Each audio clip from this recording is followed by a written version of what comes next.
Section 1. You'll hear a student asking for advice on her accommodation. First, you have some time to look at questions 1 to 6.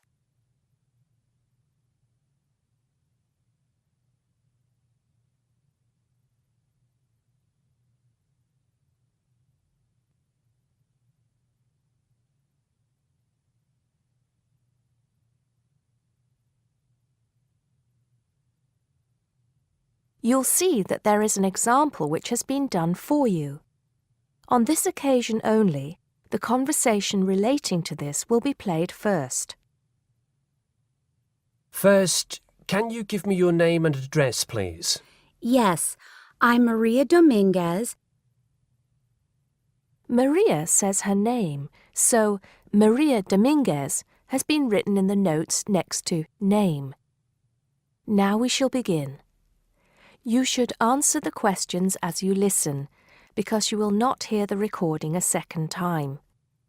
Listen carefully and answer questions 1 to 6. Good morning. So, what can I do for you? Well, it's about the accommodation where I'm staying at the moment. First, can you give me your name and address, please? Yes, I'm Maria Dominguez, and the address is 12 Pine Tree Terrace. It's in Westcliff. I'm staying with 2 other students. There's actually 4 of us in the house, us 3 students and the lady who rents the house to us. So, is there a problem? Well, there are a few, actually. You know, I'm a first-year student, and though I lived away from home for a while when I was studying over the summer in Mexico City, I've never lived abroad, and it's a big change for me. The course is tough, but that's not the main difficulty. I'm coping with that up till now, anyway.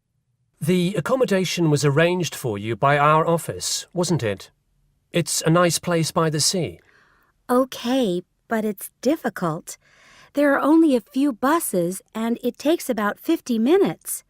It's just so far away, and there's no way I can get back if I want to stay on after 7.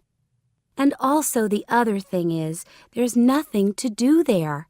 It's basically just a village. All my friends stay on campus. What about the girls you live with? Do you get on with them? Well, when I see them, but one of them is hardly ever there. Mostly she stays in a house with friends. They've got plenty of extra space, you see. The other girl is quiet as a mouse and hardly ever leaves her room. The landlady's friendly enough, though a bit forgetful, and she doesn't keep the place very clean. I don't have any real problem with her as a person, though. I understand it's rather far away, so I suppose you'd like us to find you a place in the halls of residence or closer by in the town. That would be good. You did say in your brochure that most first-year students are offered a place in halls. I think it actually said final year students have priority there. They need the library facilities more for studying for their finals. Before you hear the rest of the conversation, you have some time to look at questions 7 to 10.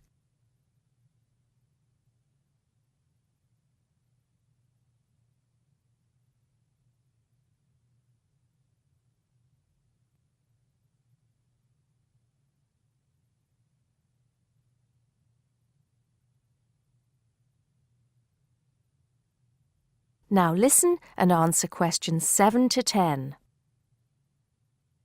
Anyway, let's see what we can do.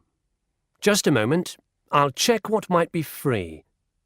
Sometimes students drop out or move from halls, though we were full at the beginning of term. By the way, have you checked the student notice boards? You know there's one in each of the 4 colleges, don't you? There are often requests for people to share houses, and it can be quite cheap. No, I hadn't thought of that, but it's a bit of a risk living with complete strangers. Now, I see there's a room free in Hillside College. That's the one with the tall tower, right? That's it. It's the smallest college and has a reputation for being quite fun. Oh, but it's a shared room. Would you consider that? That's going to be a problem for studying, isn't it? What if she plays music all the time, and maybe we won't have anything in common? Maria, I see you're studying history. So is this girl, Francesca. She's Italian. Well, at the moment I'm doing the General Humanities course, which includes history, but actually I'm planning to change to literature quite soon. That's not the thing, though. I really want a room on my own. Right.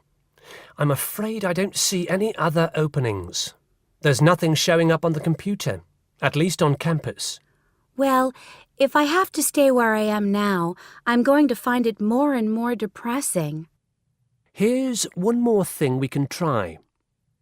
The university owns several places on the Thanet Road and also by the West train station. Both of these are about a 20-minute walk down the hill. They're not the newest of buildings, but I could check for you. Can you come back tomorrow? Oh, no, that's Saturday. What about Monday? Yes, sure. I'd really appreciate it if you could do something for me. Let's hope so. That is the end of Section 1. Now turn to Section 2. Section 2. You'll hear a man talking about living and working on Trinidad. First, you have some time to look at questions 11 to 15.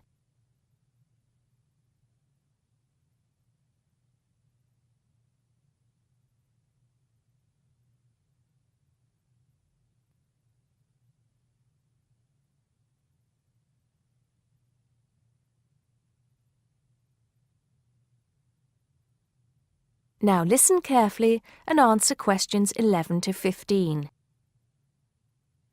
Hi, I'm Steve Pinfold, and I'm here today to tell you about my gap year, which I took about 20 years ago.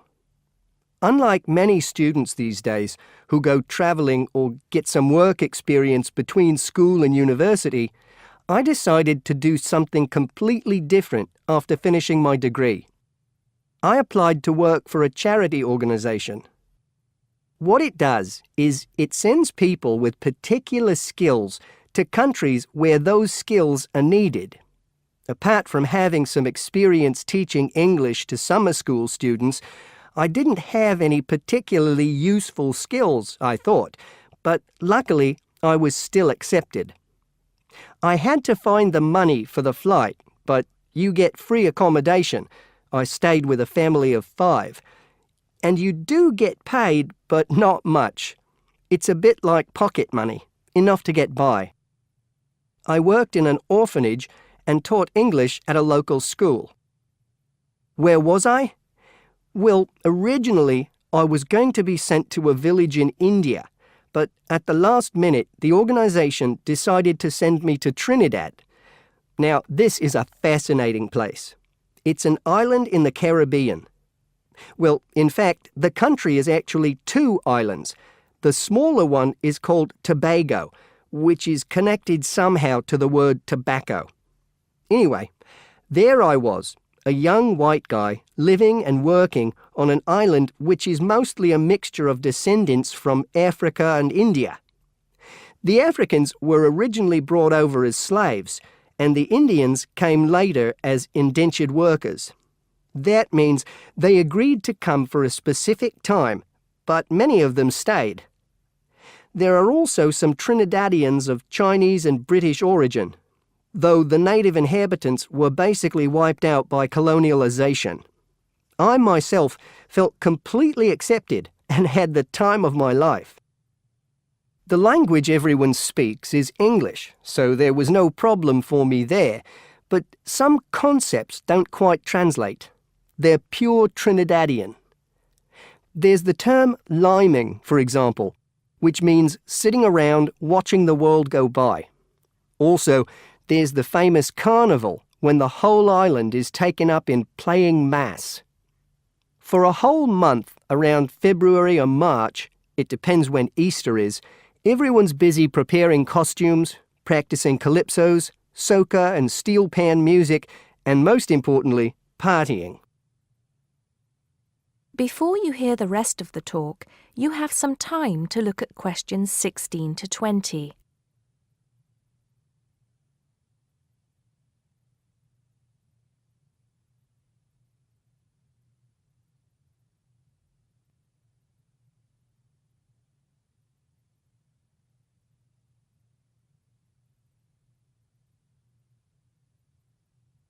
Now listen and answer questions 16 to 20. When the actual official carnival starts, it's days of 24-hour dancing in the streets. In Trinidad, it's called whining. You've probably seen this sort of thing on TV, in the more famous carnival in Rio, or even at the Notting Hill Carnival in London. Many people join bands, each one of which has a theme. For example, the Sea or Jungle Fever, and they have costumes designed and made to go with the theme. These can cost $1,000 for the king and queen of each band. They're incredible. The whole city is a non-stop party zone full of colour and sound. It's serious too. The bands are in competition and the winner gets $1 million. Sorry, I got a bit carried away with those memories. Back to my real job there. The orphanage was called St. Augustine's, and that's also the name of the place where it was, St. Augustine, a town just outside the capital city, Port of Spain. I didn't have any particular job description, just to be with the children and tell stories, sing songs and play games. Oh, and we also went camping in the jungle once. I could tell you a few stories about that particular escapade. Every time I arrived at the gate, kids would come running towards me, shouting, with big smiles on their faces. The younger children seemed fascinated by my blonde hair and loved to touch it as if it was something miraculous. The English teaching I did 2 days a week in a primary school for 6 to 11-year-olds. The kids may have been poor, but they all wore neat and clean uniforms and were so respectful and enthusiastic. I've now been teaching for many years in different countries, and I still think those were the best students I've ever taught. What else did I do while I was there? I swam a lot. Can you imagine what it's like swimming with dolphins and with pelicans diving into the sea right next to you? More seriously, I trained to be a Samaritan. That's someone who listens and supports people who have problems with their lives. Overall, what I took from the experience was a sense of being in another culture, or rather cultures. As humans, we all share many characteristics, but we express ourselves in various ways. In Trinidad, there are lots of different communities and religions, and so many different kinds of festival to see. Hindu, Muslim, Christian, as well as some rather mysterious African traditions. There are quite a few Rastafarians too. Trinidad is, as Americans are fond of saying of their own country, a melting pot where everybody is greeted warmly. Go and see for yourself. I'm not sure how it's changed since I was there, but I'd love to find out. Now turn to Section 3. Section 3. You'll hear 2 students talking about different aspects of their university. First, you have some time to look at questions 21 to 26.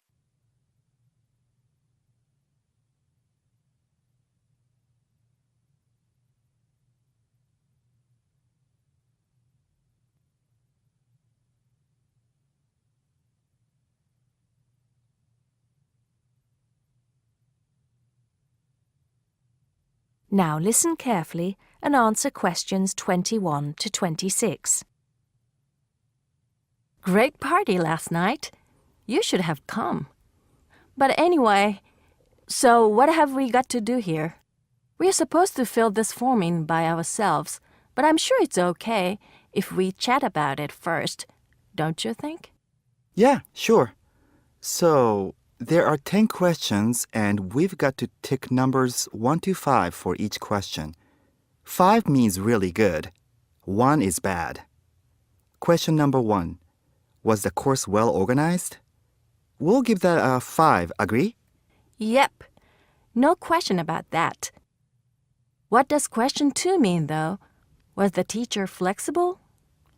Is it good to be flexible? Well, that means, was the teacher very strict? Or maybe she gave you more time to complete your assignment. Things like that. So for that question, we should give her a 5. She always gave us an extra day, didn't she?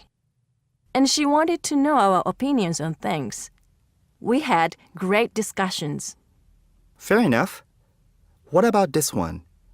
Was the teacher friendly and encouraging? I'm not sure about that. She was friendly to some students, but I think she had a problem with Mike and Alex, who were usually late. She did get a bit irritated with them sometimes. Yeah, we weren't too happy about them either, though. I know it was a bit early, with classes starting at 8:30, but you choose if you want to sign up to them or not. So that's no excuse, really. Yeah, they could have taken the evening classes if they didn't want to wake up early in the morning. Now, what about these questions on the course books? Look, the business studies book was interesting, but I thought the human behavior one was boring. Really?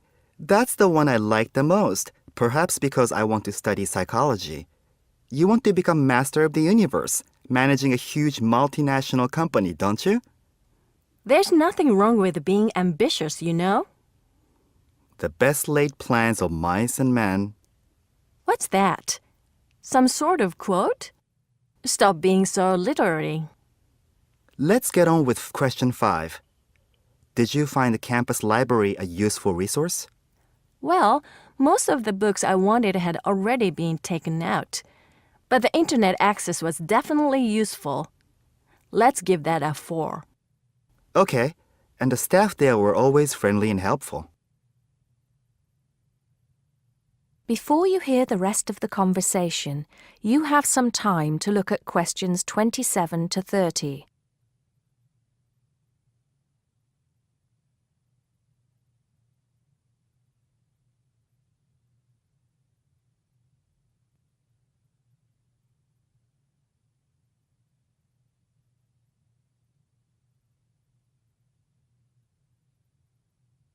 Now listen and answer questions 27 to 30. Now, what's this? You know, they keep going on at us about how we don't use the off-campus library enough. I suppose this question is to test if we know where things are there. So here's a plan of the library. You use it more than me. I've only been there once, actually. You tell me. Right. So as you go in, the librarian's desk is on your right. Directly opposite is the section for new publications, new books the college has acquired. Some of them are actually written by our own teachers, interestingly enough. Then there's lots of seating and the computers. Behind that, we've got the periodicals, newspapers and magazines. And that's before the reference section, you know, with the books you can't take out. Dictionaries and encyclopedias? That sort of stuff. Now, I do know where the management section is. It's right at the end on the left, isn't it?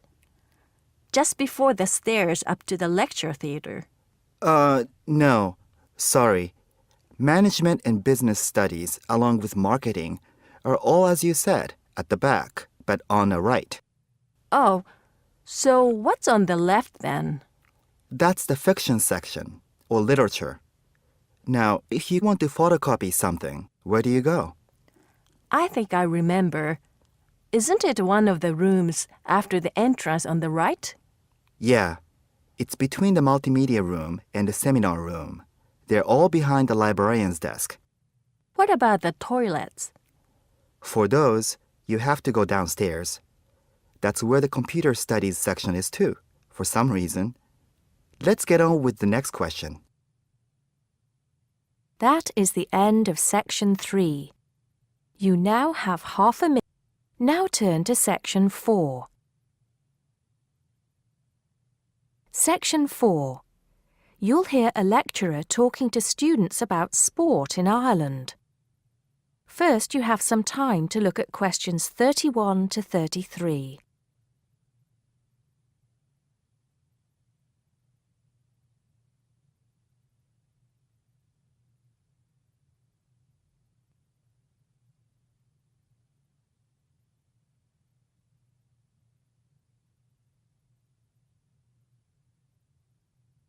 Now listen carefully and answer questions 31 to 33.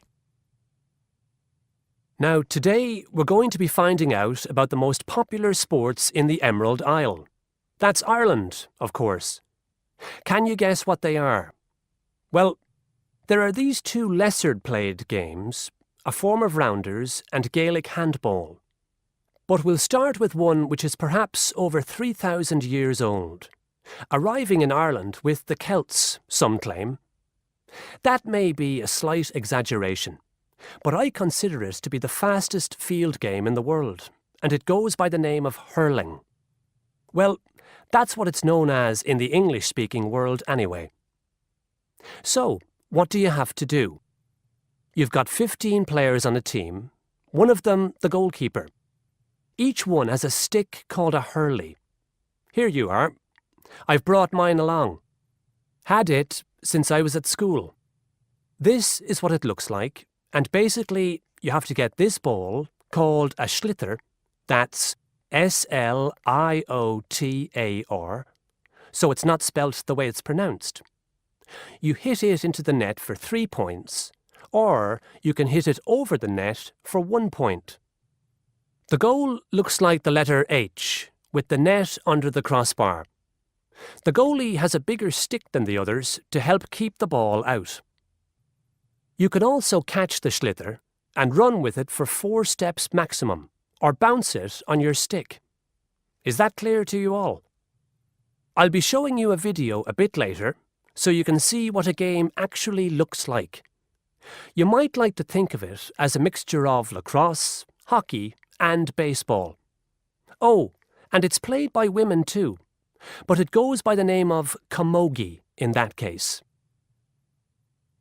Before you hear the rest of the talk, you have some time to look at questions 34 to 40.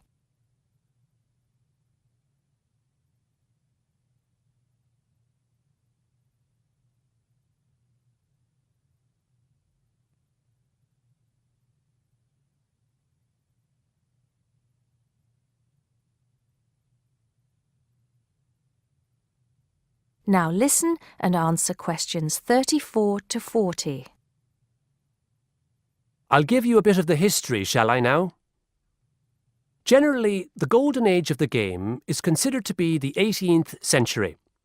But systematic rules were first agreed and drawn up at that great shrine of learning, Trinity College Dublin, in 1879, founding the Irish Hurling Union, closely followed just a few years later by the formation of the Gaelic Athletics Association.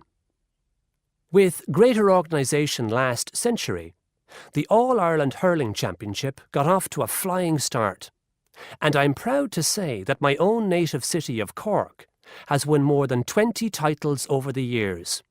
But then, so have Kilkenny and Tipperary. Is it only played in Ireland?